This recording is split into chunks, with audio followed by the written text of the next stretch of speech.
What's up? Yo, I was reading a book a long time ago by Shahrazad Ali, A Black Man's Guide to Understanding a Black Woman. And then she came out with a Black Woman's Guide to Understanding the Black Man. And then she came out with another one called Are You Still a Slave? But I remember one time reading it and it said, and this is one of the things that changed the way I started dressing. One of the reasons, she said that the black man is dressed like he's always ready to run, jump, dance, or play at any given time.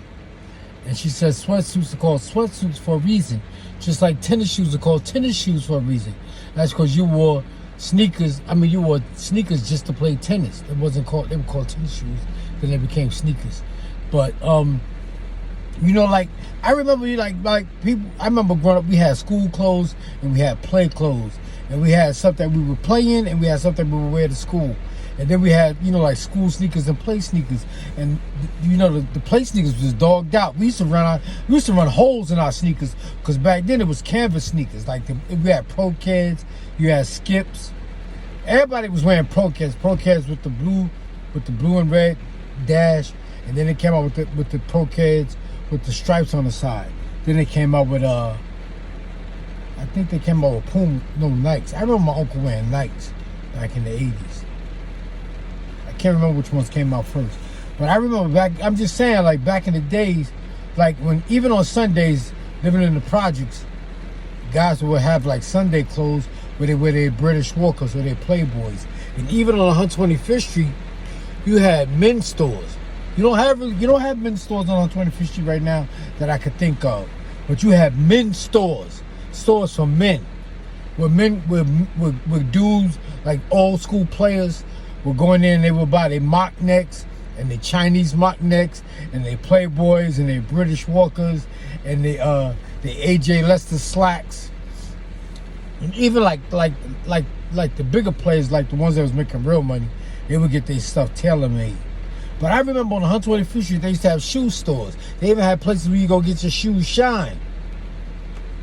I remember that back up until the early 90s, you could go get your shoes shined. They had a shoe shine place on 125th Street in Lenox. Between Lenox and 5th, it was a guy, they were still selling shoes. There was a store on 125th Street in Lenox where the Whole Food is at. That used to be, I think that was called British Walkers. And then across the street where Marshall's is, that was a men's clothing store too. We used to have men clothing stores. Boys dress like boys, men dress like men. And on Sunday, like I said, guys, they wouldn't get real fly, but they would wear shoes and stuff. When you wore British, you was fly. Because British Walkers and Playboys cost $60 back then. Back in the 80s, that was a lot of money for a pair of shoes. And I remember it was a dude named Dana. Dana had all kind of Playboys. He had brown and beige, beige and brown, black and blue, blue and black. Playboys was the shit. British Walkers. Dana had all them British. He had all them. He was a fly dude, boy. Always had a fresh haircut. Always had on mock necks and stuff like that. I remember that. No shade. But I'm just saying, like Shahrazad Ali said, black men dress like they're ready to run, jump, dance, or play at any given time. And look what guys pay top dollars for. They paying $300 and $400 for a pair of sneakers. And now these sneakers come out with all these colors on them. Like you're a clown. That's some clown colors, man. They be blue, black, purple, yellow, red, orange. They have every color in the spectrum on that sneaker. That should be looking I guess they be saying black people attract the colors and stuff. They be selling that shit to black people because ain't nobody else gonna buy them shit. And I also said sneakers is just like artificial sweetening now. Artificial sweetener don't cost nothing to make. And then they put the artificial sweetener in these juices, and they sell these juices for $2, $1.50, $2 and $3, $4. And they're making a killing off these juices. And it's bullshit. And they're making a killing off these sneakers, and they bullshit. They just sneakers. But like I said, and now, even now, you got some places you got party flyers and clubs. They be having a dress code telling you what you can't have on. That's sad. Every time you can't have on sneakers. A lot of guys, they go to the clubs dressed like they're going to the gym. They buy a new sweatsuit and a pair of sneakers, and they look like they're going to the gym, but they're going to the club. That's how they look. It's an art. It's an art.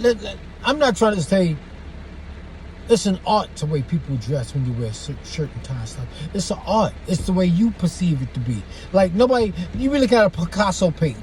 You're like, why do people pay so much for this bullshit? But that's an art. When you listen to music, that's an art. Wearing a suit and tie and shit is an art. It's an art, man. I don't know. That's what I'm just saying. Like you said, black men dress like, you know, and then people don't take us seriously. People don't take black dudes seriously, man. Like we ready to run, jump, dance, or play at any given time. And I guarantee you, like grown men that be getting in street fights, you will have less shootouts in street fights if guys wore shoes. You know, you would have less. Let me take my shoes off or some shit like that. Let me take my tie off. That's how it is, man. I just stopped wearing a suit and tie because I was like, I'm going to be selling my book. I don't want nobody to come out here and think I'm trying to rob them. But you living in New York, you got all kind of scams and shit. I be seeing guys, they go buy them jackets with the neon stripes on them. They be black, red, and green, and they got the neon stripes on, reflective stripes. Like they be trying to look like they street workers or some shit like that, and they might be pickpocketing. So you just gotta be careful because you got all kind of scams in New York. But back to what I was saying about suit and tie. Yeah, you know, you got party flyers and shit like that. Telling you sneakers and sweatsuits not allowed. You shouldn't have to tell black people that. You shouldn't have to tell people like that.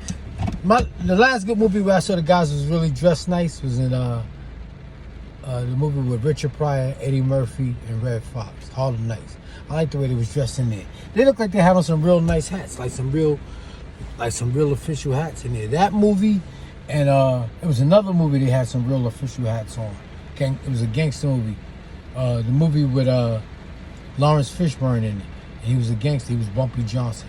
They had some real hats on it. They had some real Borsalinos. That's what it looked like. That's what it looked. I don't know. You know, when you're doing that movie stuff, you could dress up everything to make it look real official. But yeah, that's what Shahrazad Ali was saying. Black men dress like they're ready to run, jump, dance, or play at any given time. All right, y'all, take it easy. Check out my book. I don't know if I made any of y'all mad, but check out my book. Look at that. I got on the baseball hat in there. See that? Baseball hat. That's it, man. Baseball hats, football sneakers. Baseball hat, sweatsuits, and gym sneakers. Black man dressed like he ready to run, jump, dance, or play at any given time.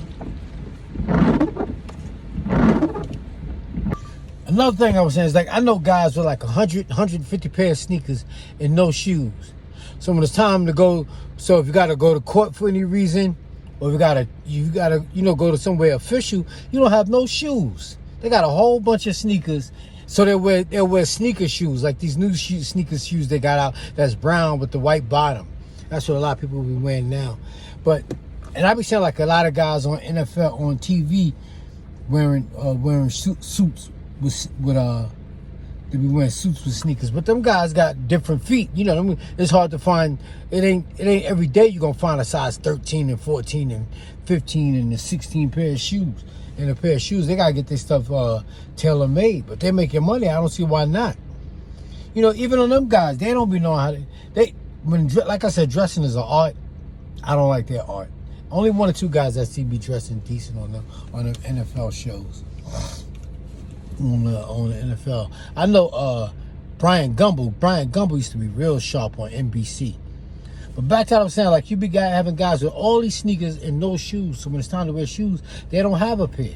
And they be spending $300 and $400 for a pair of sneakers and go buy a pair of shoes for like